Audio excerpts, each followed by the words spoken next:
With a little bit of luck, we may be able to finish today. We'll see how that works out. We're going to continue from chapter 20 where we left off last. Now, from chapter 20, from verse 1 through verse 9, okay, a new nation in a new land needed a new government.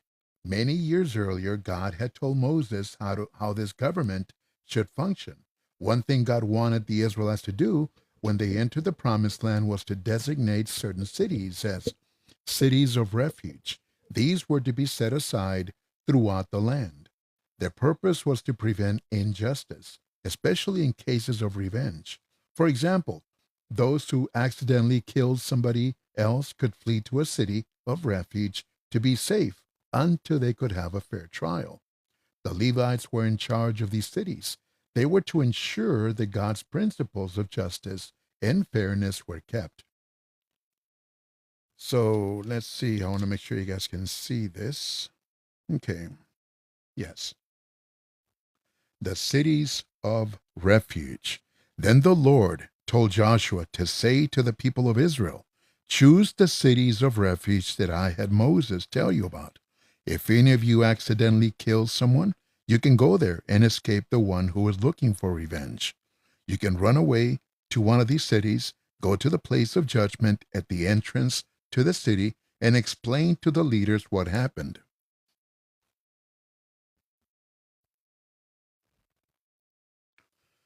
Then they will let you into the city and give you a place to live in, so that you can stay there. If the one looking for revenge follows you there, the people of the city must not hand you over to that one. They must protect you because you killed the person accidentally and not out of anger. You may stay in the city until you have received a public trial and until the death of the man who is then the high priest. Then you may go back home to your own town, from which you had run away. So on the west side of the Jordan, they set aside Kadesh in Galilee, in the hill country of Naphtali, Shechem in the hill country of Ephraim, and Hebron in the hill country of Judah. East of the Jordan, on the desert plateau, east of Jericho, they chose Bezer in the territory of Reuben, Ramoth in Gilead in the territory of Gad, and Golan in Bashan in the territory of Manasseh. These were the cities of refuge chosen for all the people of Israel and for any foreigner living among them. Any who killed a person accidentally could find protection there from the one looking for revenge. They could not be killed unless they had first received a public trial. Let me get something to drink. Hold on, please.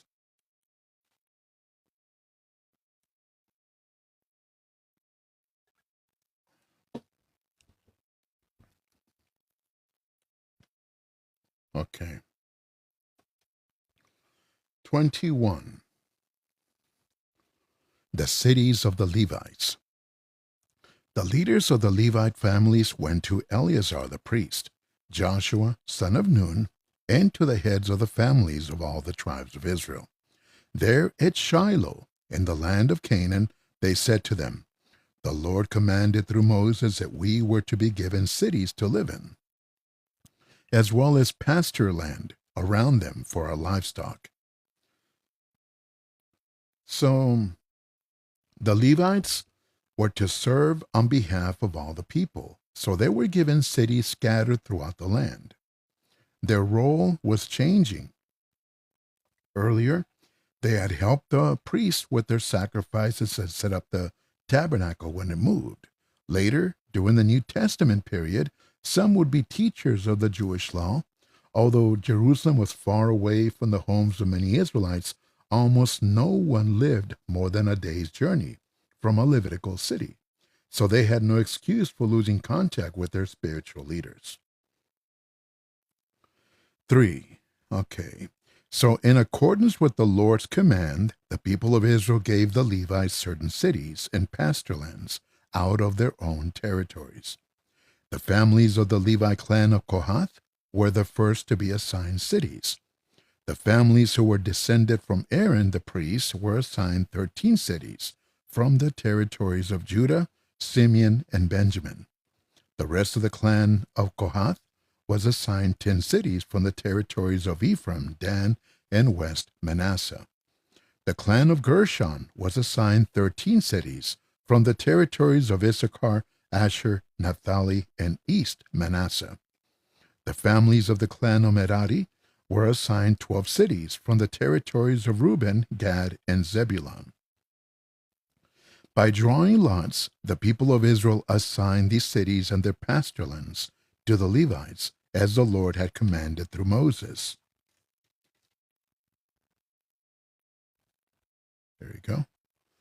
These are the names of the cities from the territories of Judah and Simeon, which were given to the descendants of Aaron, who were of the clan of Kohath, which were descendants from Levi. Their assignment was the first to be made. They were given the city of Arba. Arba was Anak's father, now called Hebron, in the hill country of Judah, along with the pasture land surrounding it. However, the fields of the city, as well as its towns, had already been given to Caleb, the son of Jephunneh, as his possession. In addition to Hebron, one of the cities of refuge, the following cities were assigned to the descendants of Aaron the priest: Libnah, Jatir, Eshtemoa, Holon, Debir, Ain, Judah, and Beth Shemesh, with their pasture lands. 9 cities from the tribes of Judah and Simeon. From the territory of Benjamin there were given 4 cities: Gibeon, Geba, Anathoth, and Almon, with their pasture lands. 13 cities in all, with their pasture lands. They were given to the priests, the descendants of Aaron. The other families of the Levi clan of Kohath were assigned some cities from the territory of Ephraim. They were given 4 cities: Shechem and its pasture lands in the hill country of Ephraim, one of the cities of refuge; Gezer, Kibzaim, and Beth Horon, with their pasture lands. From the territory of Dan they were given 4 cities: Elteke, Giberton, Aijalon, and Gath Rimon, with their pasture lands. From the territory of West Manasseh they were given 2 cities, Tanakh and Gath Rimon, with their pasture lands. These families of the clan of Kohath received 10 cities in all, with their pasture lands. Another group of Levites, the clan of Gershon, received from the territory of East Manasseh 2 cities, Golan in Bashan, one of the cities of refuge, and Bishdera, with their pasture lands. From the territory of Issachar they received 4 cities, Kishon, Daberath, Jarmuth, and En-Ganim, with their pasture lands. From the territory of Asher they received 4 cities, Mishal, Abdon, Helkath, and Rehob, with their pasture lands. From the territory of Naphtali they received 3 cities, Kadesh in Galilee, with its pasture lands, one of the cities of refuge, Hamoth, Dor, and Kartan, with their pasture lands. The various families of the clan of Gershon received a total of 13 cities with their pasture lands.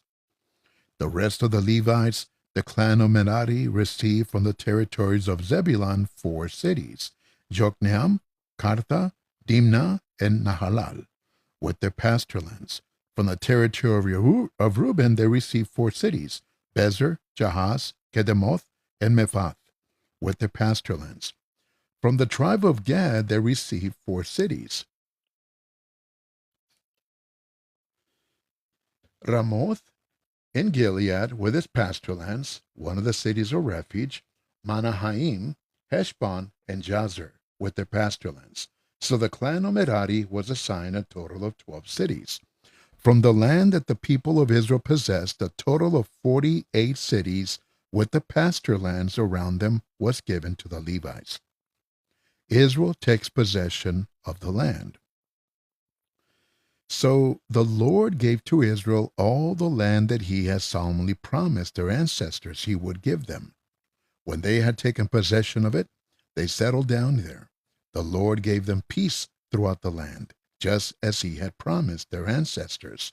Not one of all their enemies had been able to stand against them, because the Lord gave the Israelites the victory over all their enemies. The Lord kept every one of the promises that he had made to the people of Israel. Amen. So God proved faithful in fulfilling every promise he had given to Israel. Fulfillment of some promises took several years, but not a single one of all the good promises the Lord had given to the family of Israel was left unfulfilled. God's promises will be fulfilled according to his timetable, not ours. But we know that his word is sure. The more we learn of those promises God has fulfilled and continues to fulfill, the easier it is to hope for those yet to come. But you know what? Sometimes people become impatient, wanting God to act in a certain way now. Instead, we should faithfully do what we know he wants us to do and trust him for the future. Okay, chapter 22. Joshua sends the eastern tribes home.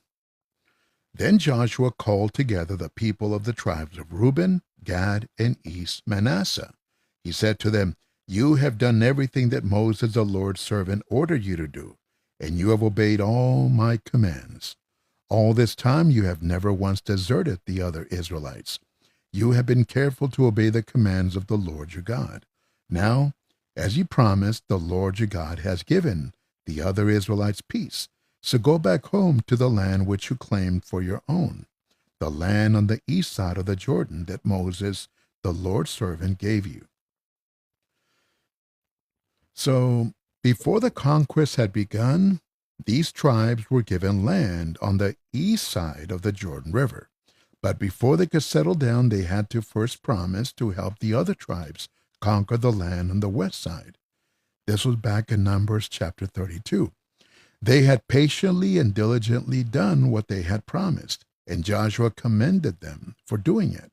At last, they were finally permitted to return to their families and build their cities. Follow through is vital in God's work. Do not give in to temptation to quit early and leave undone what God has asked you to complete.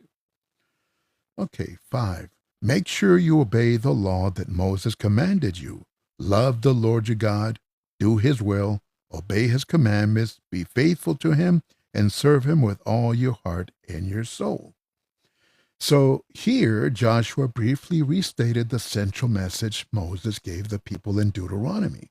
Obedience should be based on love for God. Although the Israelites had completed the military responsibility, Joshua reminded them of their spiritual responsibility. Sometimes we think so much about what we are to do that we neglect thinking about who we are to be. If we know we are God's children, we will love him and joyfully serve him. We must not let daily service take away from our love for God. Verse 6. Joshua sent them home with his blessing and with these words, "You are going back home very rich, with a lot of livestock, silver, gold, bronze, iron, and many clothes. Share with your fellow tribesmen what you took from your enemies." Then they left for home. Moses had given land east of the Jordan to one half of the tribes of Manasseh, but to the other half Joshua had given the land west of Jordan, along with the other tribes. So the people of the tribes of Reuben, Gad, and East Manasseh went back home. They left the rest of the people of Israel at Shiloh in the land of Canaan and started out for their own land, the land of Gilead, which they had taken as the Lord had commanded them through Moses.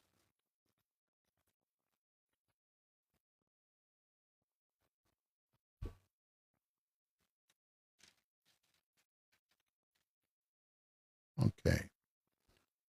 The altar by the Jordan. When the tribes of Reuben, Gad, and East Manasseh arrived at Geliloth, still on the west side of the Jordan, they built a large, impressive altar there by the river. The rest of the people of Israel were told, "Listen, the people of the tribes of Reuben, Gad, and East Manasseh have built an altar at Geliloth of our side of the Jordan." When the people of Israel heard this, the whole community came together at Shiloh to go to war against the eastern tribes. Then the people of Israel sent Phinehas, the son of Eleazar the priest. to the people of the tribes of Reuben, Gad, and East Manasseh, in the land of Gilead. 10 leading men went with Phinehas, one from each of the western tribes, and each one of the heads of a family among the clans. They came to the land of Gilead, to the people of Reuben, Gad, and East Manasseh. And speaking for the whole community of the Lord, they said to them, "Why have you done this evil thing against the God of Israel? You have rebelled against the Lord by building this altar for yourselves. You are no longer following him. Remember our sin at Peor, when the Lord punished his own people with an epidemic. We are still suffering because of that. Wasn't that sin enough? Are you going to refuse to follow him now? If you rebel against the Lord today, he will be angry with everyone of Israel tomorrow. Now then, if your land is not fit to worship in, come over into the Lord's land, where his tent is. Claim some land among us, but do not rebel against the Lord or make rebels out of us by building an altar in addition to the altar of the Lord our God. Remember how Achan, the son of Zerah, refused to obey the command about the things condemned to destruction. The whole community of Israel was punished for that. Achan was not the only one who died because of his sin. The people of the tribes of Reuben, Gad, and East Manasseh answered the heads of the families of the western tribes. The mighty one is God. He is the Lord. The mighty one is God. He is the Lord. He knows why we did this, and we want you to know too. If we rebelled and did not keep faith with the Lord, do not let us live any longer. If we disobeyed the Lord and built our own altar to burn sacrifices on, or to use for grain offerings or fellowship offerings, let the Lord himself punish us. No, we did it because we were afraid that in the future your descendants would say to ours, "What do you have to do with the Lord, the God of Israel? He made the Jordan a boundary between us and you people of Reuben and Gad. You have nothing to do with the Lord." Then your descendants might make our descendants stop worshiping the Lord. So we built an altar, not to burn sacrifices or make offerings, but instead as a sign for our people and yours, and for the generations after us, that we do indeed worship the Lord before his sacred tent, with our offerings to be burned, and with sacrifices and fellowship offerings. This was to keep your descendants from saying that ours have nothing to do with the Lord. It was our idea that if this should ever happen, our descendants could say, "Look, our ancestors made an altar just like the Lord's altar." It was not for burning offerings or for sacrifices, but as a sign for our people and yours. We will certainly not rebel against the Lord, stop following him now by building an altar to burn offerings on or for grain offerings or sacrifices. We would not build any other altar than the altar of the Lord our God that stands in front of the tent of his presence. Phinehas the priest and the 10 leading men of the community who were with him, the heads of families and the western tribes, heard what the people of the tribes of Reuben, Gad, and East Manasseh had to say, and they were satisfied. Phinehas the son of Eleazar the priest said to them, "Now we know that the Lord is with us. You have not rebelled against him, and so you have saved the people of Israel from the Lord's punishment."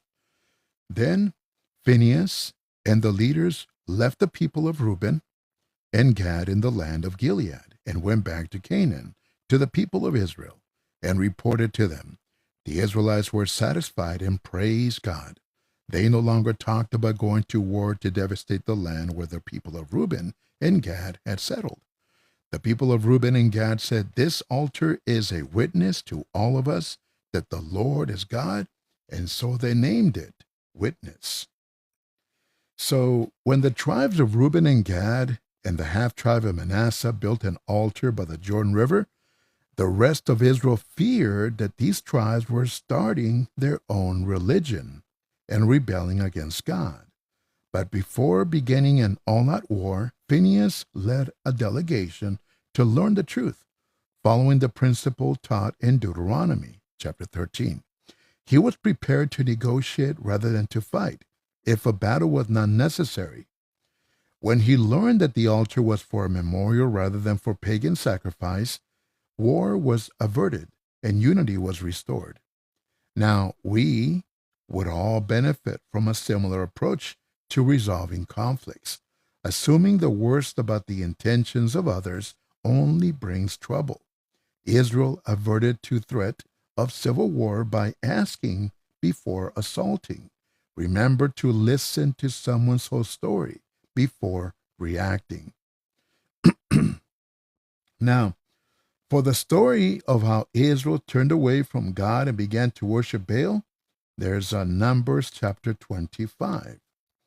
And then for the story of Achan, a man who allowed greed to get the best of him, Joshua chapter 7. Let me see, 26, 28.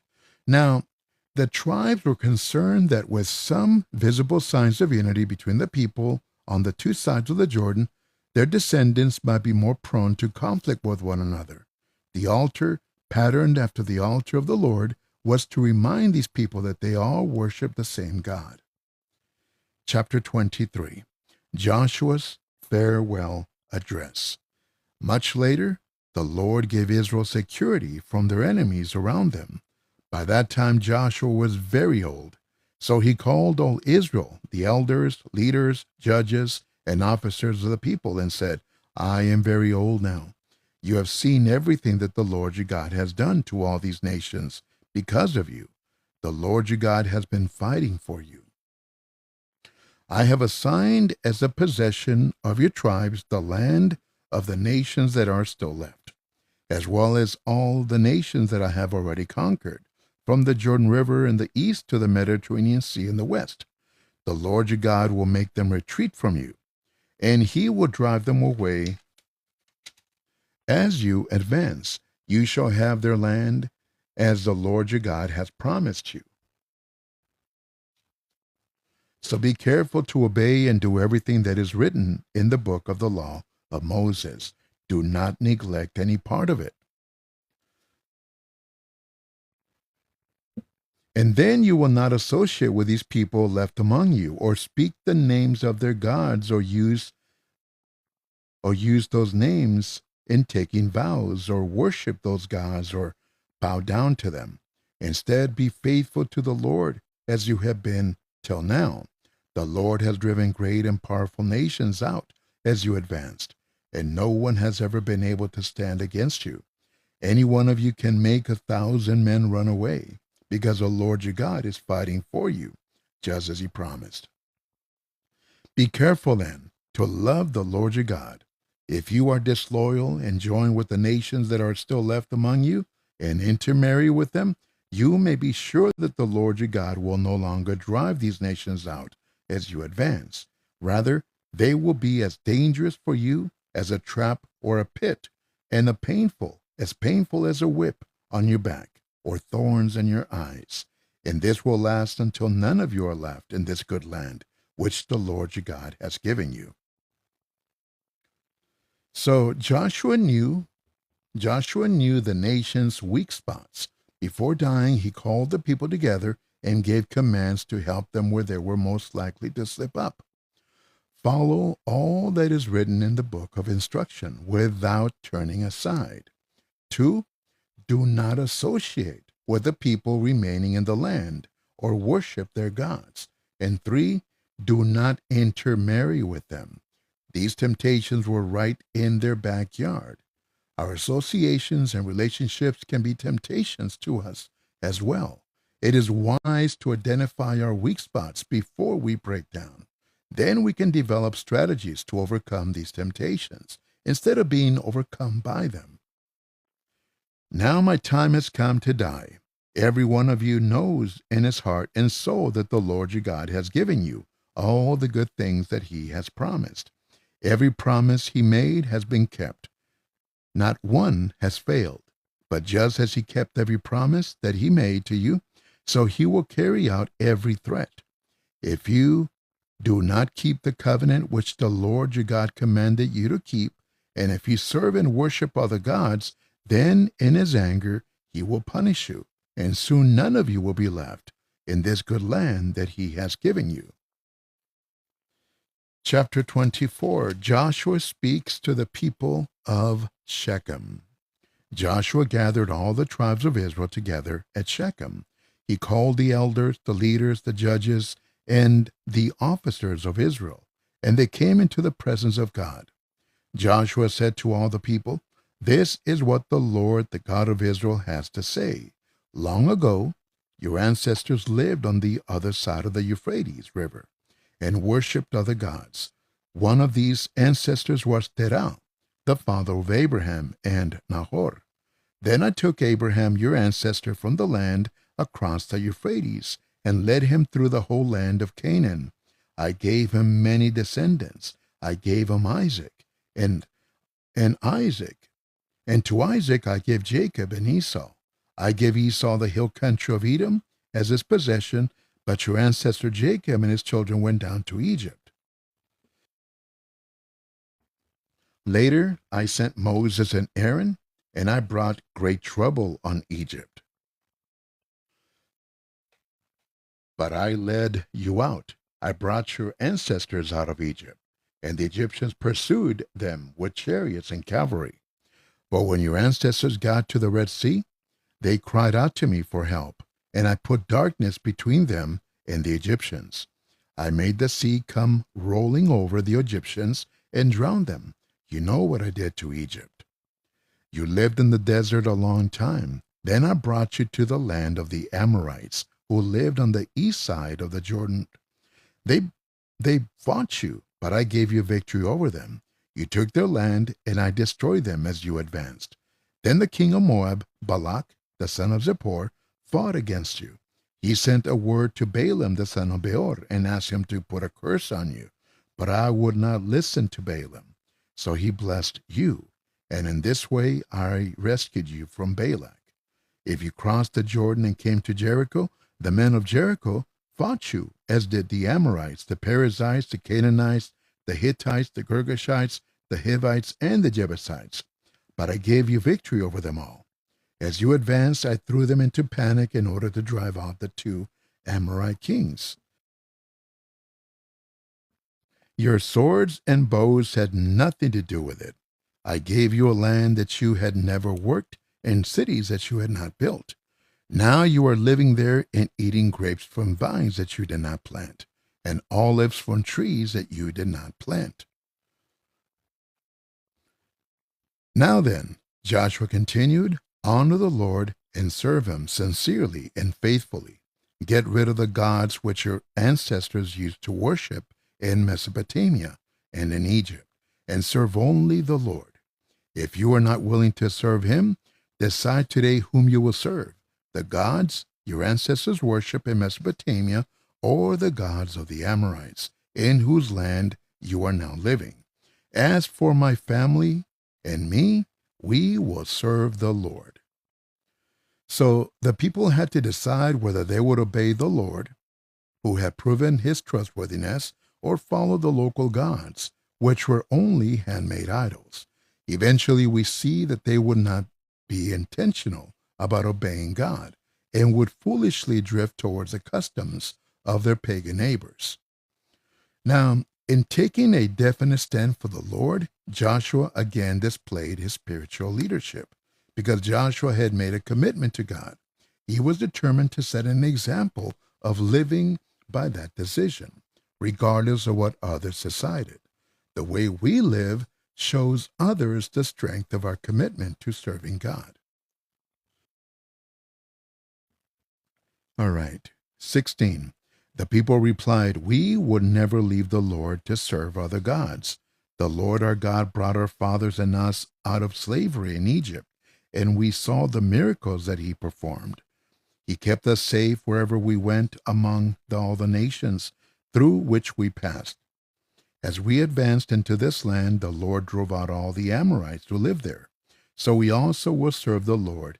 He is our God. Joshua said to the people, but you may not be able to serve the Lord.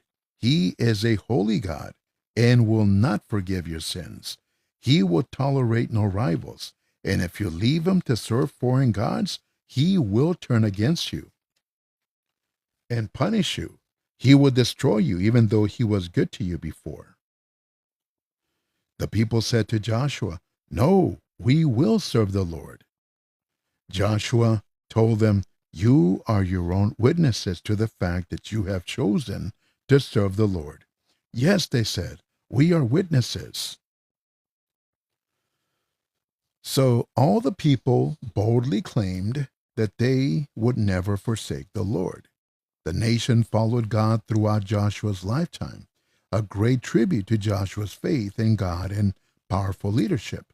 But they did not keep that promise, even though Joshua warned them of the consequences. Very soon, God would charge them with breaking their covenant with him. This will be in Judges chapter 2. Talk is cheap. We can say what we will follow God, but living like we meant it is much more important. Look back to the promises you made God earlier in your life. Are you keeping them with the fresh enthusiasm you had then? Review the commitments you have made to God and renew your promise to keep them. Okay. 25. So Joshua made a covenant for the people that day, and there at Shechem he gave them laws and rules to follow. Joshua wrote these commands in the book of the law of God. Then he took a large stone and set it up under the oak tree in the Lord's sanctuary. He said to all the people, "This stone will be our witness. It has heard all the words that the Lord has spoken to us. So it will be a witness against you to keep you from rebelling against your God." Then Joshua sent the people away, and everyone returned to their own part of the land. So Joshua told the Israelites to destroy their foreign gods, their idols. To follow God requires destroying whatever gets in the way of worshiping him. We have our own idols, greed, disordered priorities, jealousy, prejudice that get in the way of worshiping God. God is not satisfied if we merely hide these idols. We must completely remove them from our lives. And so the covenant between Israel and God was that the people would worship and obey the Lord alone. Their purpose was to become a holy nation that would influence the rest of the world for God. The conquest of Canaan was a means to achieve this purpose. But after the generation, a new generation would stop following the Lord, forgetting all the great things he did for their ancestors and worshiping false gods. In Judges chapter 2. The same can happen in our own lives, though. The people of Joshua's generation promised to serve the Lord alone, but the very next generation forgot this and went back on the promises their parents had made.